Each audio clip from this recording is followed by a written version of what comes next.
This is the way. In the guild we follow the code. I can bring you in warm or I can bring you in cold. This is the way. What's poppin', people? It's your boy Loco Lou, and today I got a review for you. We're looking at the Tamashii Nations Bandai Star Wars Ronin Mandalorian Beskar armor and Grogu. And here we have it, Mando and Grogu out of the box. And before we get into the figures, we're gonna get right through the accessories. And let's start off with Grogu's accessories, which he only comes with 2. So first and foremost, he comes with the pram. This pram is pre-molded, as you can see. We have a little indentation for his head to rest, and then for his body to be in as he's standing up or laying down, which is pretty neat. This has that bone white material with a wash on it, which is pretty good, and it feels pretty hefty. But if you drop this, this will crack. This feels like one of those dense, heavy resins, and if you crack it, that's it, you know. But it's pretty good. It's nice, it's hefty, it's big, and you can fit Grogu right in it as so. So you can have him like that, you know. You can have him standing in it sideways, or you can have him laying down. Obviously, when you adjust his arms, you can have him laying down inside of the pram. Also, to go with this is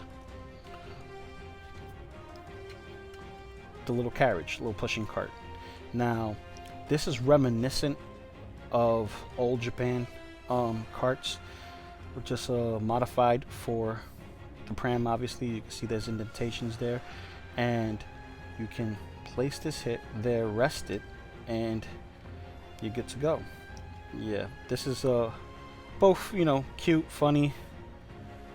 How can I say this? As a matter of fact, this is reminiscent of what you would see in Lone Wolf and Cub. Obviously, the show, you know, harkens back to that in many ways. And yeah, you can fit Grogu right in here, and you know, got a nice little stroller thing going on right now, which is pretty cool. I enjoy it. I like it. It's a good addition to the aesthetics that they're going with in the movie realization line. So let me put that aside right here. And the next accessory, which is new, that belongs to Mando, is the thruster pack. It has a very steampunk style. It looks really good. It's different from the others that we got with Mando and Iron Man and War Machine. They're very different between the two. Even Jango Fett and Boba Fett have the same, you know, thruster pack, just painted slightly different. But this is actually different from all the rest. So this is cool. The weathering on this is very nice. You know, it's not too clean, it's not too dirty. Then you got the burnt marks from the thrusters, which is cool. This is really nice, a nice addition. You know, you can't have a Beskar Mando without a thruster.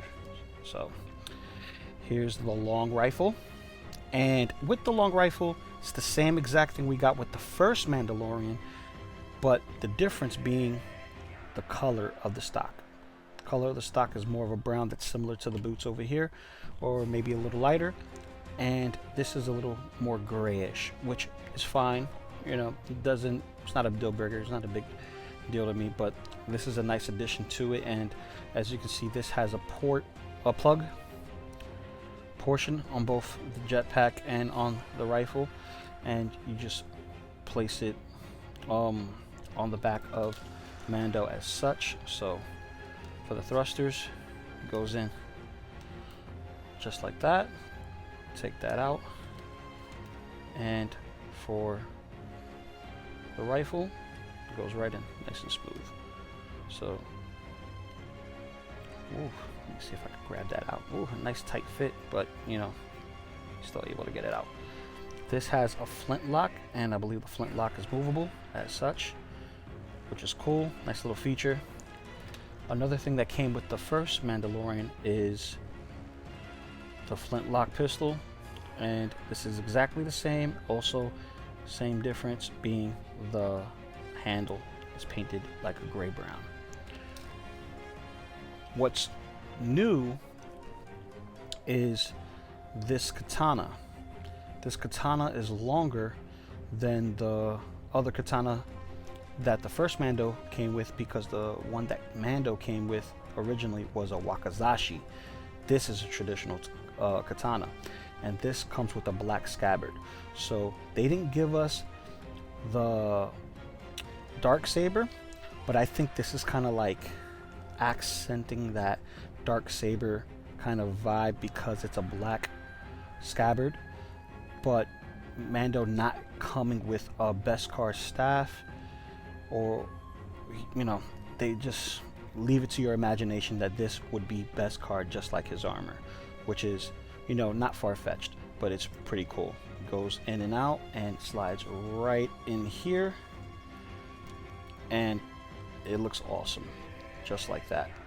And the last accessories, which I wish they gave us all the set of hands, but they did not. So we get 2 fisted hands with the figure attached to it out of the box.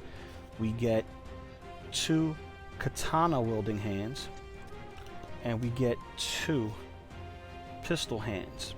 Now let me grab these hands, the sword wielding hands, and flip them over. As you can see, these are a new design. They're split and allow for the top covering to be replaced, which is cool because the original one was just a remolded, repainted hands from Boba Fett and Jango Fett. So this is a nice addition to the figure, making it a little bit more new. So in the comparisons, I will show you the differences, but now let's set this guy up with Grogu and go through all the articulation. Now with the accessories out of the way, let's get into the articulation of the figure, and we'll start with Grogu, as this is the little guy. He doesn't have much articulation, as you can see.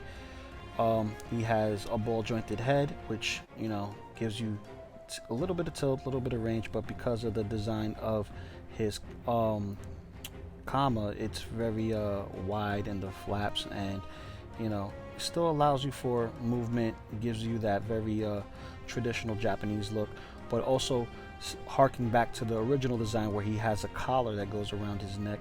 It's up there where he could kind of hide his face a little bit, which is cute.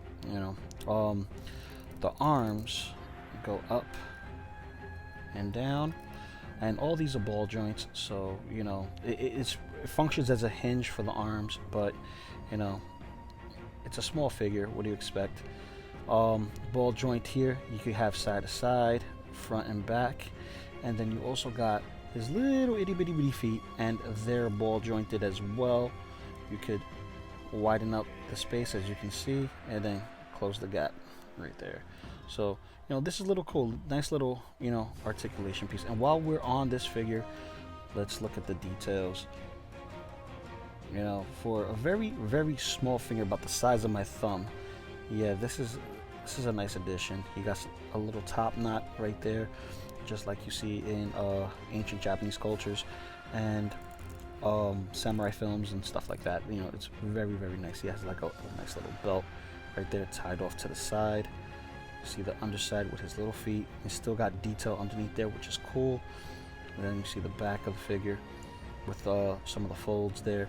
This is sculpted very, very, very well and looks really good. The only thing I can say, or should say, about this figure that would make this figure perfect is giving us a little brown outline of his pupil, just a little brown on the outside, not too much, because he has those very big, deep black eyes, but he has a little brown on the edges of the eyes. Also giving us a gloss. If they would have gave us a gloss over the eyes, it would have made this figure pop out a little bit more, which I may do, may not do. It just depends. But that's it for Grogu. Now here is Mando. Now here's Mando. Mando is basically articulated just like the others, with some minor differences compared to his first release. So he has a ball joint at the top of the neck. He has that chicken thing going on. As you can see underneath the plate, there's articulation underneath the neck, another ball joint. He has this shoulder pad that's on a ball joint with this hinge swivel, so it goes down and up like that. Arm goes out this far. You have a butterfly joint in there, which is another ball joint that has a kind of a cap in here that has all the details and stuff, just like the other figures. You have a bicep with a swivel joint. It's a ball hinge and gives you that much. It could go side to side, and if you pull it out, you could turn this way as well. Also, you have ball jointed wrist, or ball hinge actually, with this figure. You have ball jointed upper torso. You have yeah, it's connected. You got ball jointed hips with a hinge attachment, so you could put the leg left and right. As you see, I popped it out easy, popped it right back in, and boom, voila. See, easy peasy. Then you got these right here, these are attached via ball joints as well, but they only swivel left and right just to, you know, give you a little extra flair. You have double hinge knees, which also has a little swivel in it from this side, but it gives you a very little wiggle room. The legs over here twist a little bit as well. You don't want to do it too much because you can get all that here at the ball hinge ankles, and you also got toe pivot as well. So he's fairly articulated, well articulated, and this is a beautiful piece. I want to go through something that I actually did with this figure, and that is, since the original one did not come with a removable cape or whatnot, I actually made a cape for him, but not so much to put it on him because I do want him with the thrusters pack, the backpack. So what I do is I pop this off and I actually put this on here. But what I like to do is to give it that extra swept look, kind of fold it and tuck it in here. If I can get it to go over, there we go. I don't want to scratch the paint, but there you go. Let's see. And then I'll take,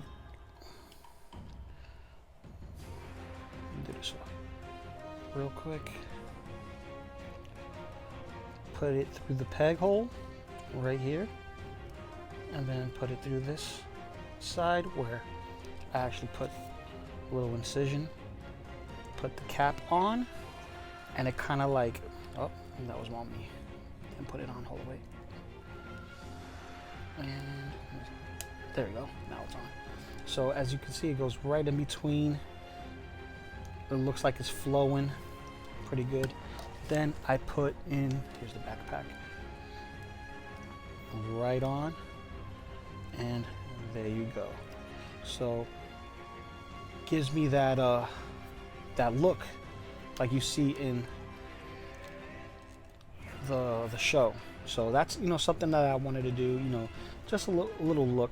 But you would think that, you know, this wouldn't make sense, but this is how it's looked upon on the show. It's actually like this, a little higher, if you will, and it's short like this, and, you know, thrusters and whatnot. But I think just because of the concept of how thrusters work in this universe, you wouldn't necessarily have a cape on with thrusters on your backpack, just because fire. I'm gonna just say that, fire. So but me, I want the look, and that's how he's going to look. Now let's throw on his scabbard and sword. Let's put his blaster on here, and let's remove a hand.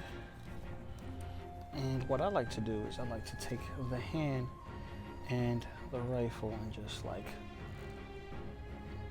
do it before, and then pop it in.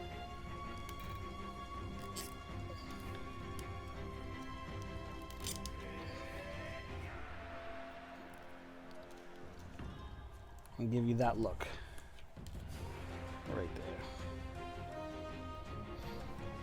And it looks amazing. It looks awesome. It looks awesome.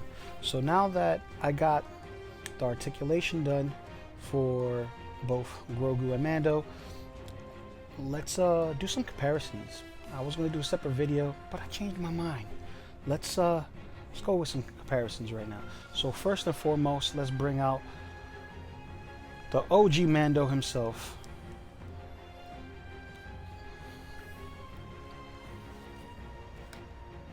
And as you can see, this guy right here looks similar but a lot different in comparison to his counterpart. So this one, his legs are spread a bit wider due to the poofiness of the pant leg, being that this is somewhat of a reuse with some of the parts, and basically the main parts being different is the top of the forearms, the torso, helmet, straps, and the holster here, that, and the legs, that padding that's right there and there, and the cape. Everything else here is basically Boba Fett. Speaking of which, here he is in all his glory and awesomeness. Move these guys over, and up, here we go. Up, there we go again. So there's Heavy Mando and Boba Fett, and you can clearly see the inspiration between these two, that, you know, this one lends itself from this one, and then this one takes what's left over from the armor portions here on the thighs, place it there, and just the helmet itself. And it's an awesome compare and contrast, if you will. And he's dirty enough and different enough to be like a separate Mandalorian in the background if you wanted to. But yeah, this is clearly OG Mando, Beskar, and then Boba Fett. I do have Jango Fett. He's in the box right now. But there's another character I want him to be sized up with, and I have him out now, and that is the manga realization line, Wolverine.